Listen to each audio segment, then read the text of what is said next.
भरोसे की लाश। दृश्य 1, पंचायत में राज। गांव के बरगद के नीचे खाप पंचायत।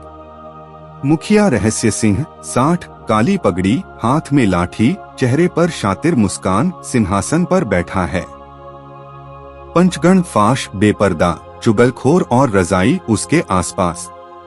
भीड़ में नवयुवक गोपाल 25, सादा कुर्ता, आंखों में तीखापन, खड़ा है। उसके बगल में एक युवती रेनू 24, चेहरा झुकाए, रोती हुई, और एक बुजुर्ग चुन्नी 65, गमगीन है। रहस्य सिंह लाठी पटककर गांव वालों। आज मामला है दूसरों के रहस्य उजागर करना, यानी किसी के भरोसे की बात को सार्वजनिक करके उसे शर्मिंदा करना। आरोपी है हमारा ही युवक गोपाल। फाश पंच हाहा। इसने रेनू की प्राइवेट बात कि वह IVF से गर्भवती हुई है पूरे गांव में फैला दी। उसने गोपाल से भरोसे में यह बात कही थी। अब पूरा गांव उसका मजाक उड़ाता है। यह बहुत बड़ा विश्वासघात है। बेपर्दा पंच। और इसने चुन्नी के बेटे की नौकरी छूटने की बात जो चुन्नी ने उसे बताई थी सबको बता दी। चुन्नी अब सिर उठाकर घर से नहीं निकलता। यह रहस्य उजागर करने वाला बदमाश है। भीड़ में कुछ लोग गोपाल को घूरते हैं। गोपाल एक कदम आगे बढ़ता है। दृश्य 2, गोपाल का पलटवार। गोपाल शांत पर तल्ख। रहस्य सिंह जी, आप कहते हैं मैंने रेनू की बात फैलाई, तो पहले यह बताइए असली रहस्य फैलाने वाला कौन है? आपके पंच चुगलखोर ने वह बात रेनू के ससुराल में पहुंचाई। आपकी बहू ने IVF करवाया है, यह तो बात है। उसके बाद तो ससुराल वालों ने रेनू को निकाल दिया। मैंने तो रेनू को समझाया था यह बात किसी से मत कहना, पर मैं तुम्हारा साथ दूंगा, आप मुझ पर इल्जाम लगा रहे हो। रहस्य सिंह का चेहरा लाल हो जाता है। रहस्य सिंह गुस्से में झूठ, चुगलखोर ने ऐसा नहीं किया।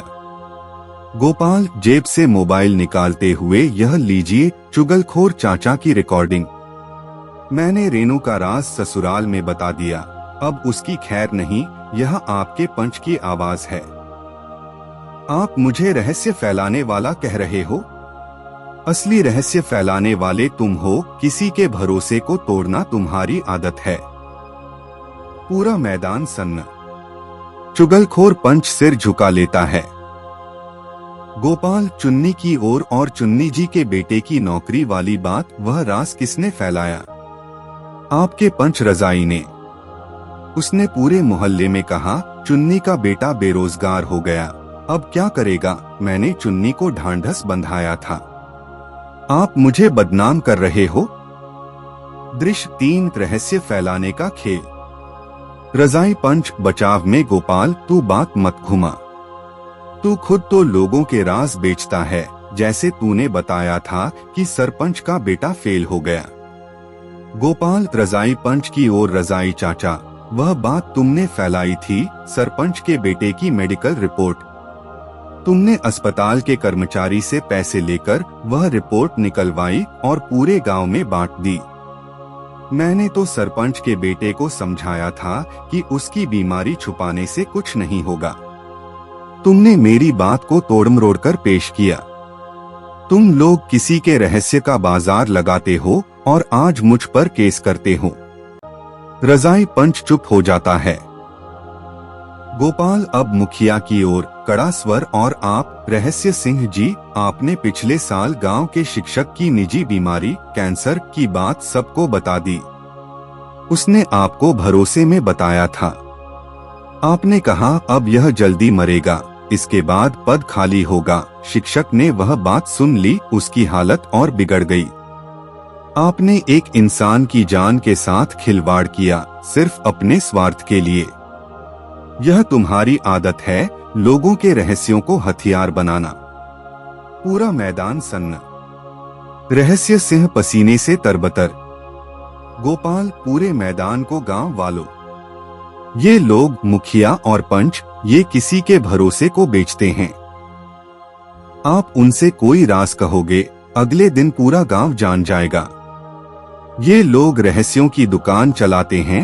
आपकी शर्म, आपकी बीमारी, आपकी नाकामी, आपकी प्राइवेट बातें, इनके लिए सब मनोरंजन है।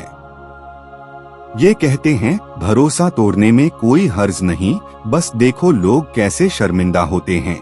ये सबसे बड़े विश्वासघाती हैं। बेपर्दा पंच गुस्से में, गोपाल तू हमें बता रहा है कि हम राज फैलाते हैं? गोपाल ठंडे स्वर में, तुम सिर्फ राज नहीं फैलाते, तुम उस राज का सौदा करते हो। किसी की बीमारी का, किसी की नौकरी का, किसी के निजी जीवन का, तुम हर चीज की कीमत लगाते हो। और जब कोई तुम्हारे खिलाफ आवाज उठाता है तो कहते हो हम तो मजाक कर रहे थे। यह मजाक नहीं, यह मानसिक बलात्कार है। भीड़ में से एक युवक चिल्लाता है, सच कह रहा है, इन्होंने मेरी प्राइवेट बात पूरे गांव में बता दी थी। दृश्य 4, न्याय की मांग। रहस्य सिंह अब चारपाई से उठकर भागने की कोशिश करता है, पर भीड़ घेर लेती है। गोपाल दृढ़ स्वर में, मैं न्याय की मांग करता हूँ। पहली मांग, रहस्य सिंह और सभी पंच सार्वजनिक रूप से रेनू, चुन्नी और हर उस व्यक्ति से माफी मांगे जिनका रहस्य उन्होंने उजागर किया। दूसरी मांग, गांव में एक नियम बने, किसी के भरोसे की बात को सार्वजनिक करना अपराध होगा, भारी जुर्माना और सार्वजनिक माफी होगी। तीसरी मांग, जो भी व्यक्ति किसी का राज उजागर करेगा, चाहे वह मुखिया ही क्यों न हो, उसे गांव से निकाल दिया जाएगा और उसके खिलाफ मानहानि का मुकदमा दर्ज होगा। रहस्य सिंह हाथ जोड़ते हुए, गोपाल बेटा हम समझ गए, अब किसी का राज नहीं फैलाएंगे, तू माफ कर दे। गोपाल ठंडी मुस्कान के साथ, आपने यही बात 30 साल से कही है, अब नहीं बताऊंगा, और हर बार आपने किसी न किसी का रहस्य बेचा। आपकी माफी झूठी है क्योंकि आपको लोगों को शर्मिंदा होते देखना पसंद है।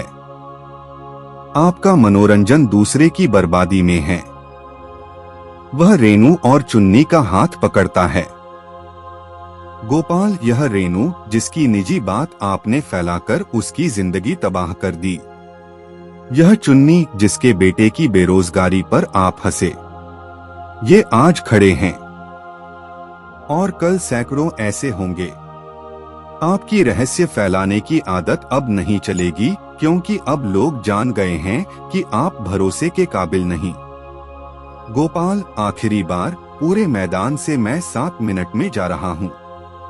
मेरे पास आपके रहस्य बेचने के सैकड़ों सबूत हैं, रिकॉर्डिंग, गवाह। अगर 15 दिन में ये तीनों शर्तें पूरी नहीं हुई तो मैं मानवाधिकार आयोग में याचिका दायर करूंगा, निजता के अधिकार का हनन और मानसिक प्रताड़ना। तब देखते हैं कि आपकी रहस्य फैलाने की कला अदालत में कितनी चलती है।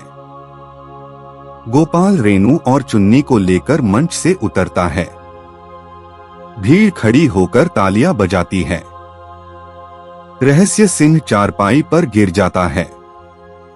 पंचगण सिर झुकाए बैठे हैं। गोपाल रुककर बिना पीठ घुमाए, और हाँ याद रखना, भरोसा एक नाजुक चीज है, बनने में साल लगते हैं, टूटने में एक पल। जो किसी का राज उजागर करता है वह सिर्फ उसकी बात नहीं फैलाता, वह उसकी आत्मा को नंगा करता है। आज तुम तय करो, भरोसे को बचाना है या तोड़ना है। पहला रास्ता तुम्हें सम्मान दिलाएगा, दूसरा तुम्हें घृणा। असली ताकत यह है, किसी ने तुमसे राज कहा तो उसे अपने दिल में दफन कर दो। यही सच्ची दोस्ती है, सच्ची इंसानियत है। गोपाल चल देता है। भीड़ तालियां बजाती रहती है। समाप्ति टिप्पणी, ऑफ स्क्रीन। दूसरों के रहस्य उजागर करना यह विश्वासघात का सबसे नीच रूप है। जब कोई आपको अपना राज बताता है तो वह आपको अपनी तलवार देता है, यह विश्वास करते हुए कि आप उस पर वार नहीं करोगे। और जब तुम वही राज दुनिया के सामने रख देते हो तो तुमने उसकी पीठ में छुरा घोंप दिया। आज से पूछो, क्या तुमने कभी किसी के भरोसे को तोड़ा है? क्या तुमने कभी किसी का राज दूसरों को बताकर उसे शर्मिंदा किया है? अगर हाँ, तो रुक जाओ। तुमने सिर्फ एक बात नहीं फैलाई, तुमने एक रिश्ता, एक भरोसा, एक इंसान की इज्जत को मार डाला। याद रखो, राज सिर्फ तब तक राज रहता है जब तक वह तुम्हारे अंदर है। उसे दफन करो, भूल जाओ, आगे बढ़ो। क्योंकि जो आज दूसरे का राज बेचता है, कल कोई उसका राज बेचेगा और तब उसे पता चलेगा कि नंगा होना कितना दर्द देता है।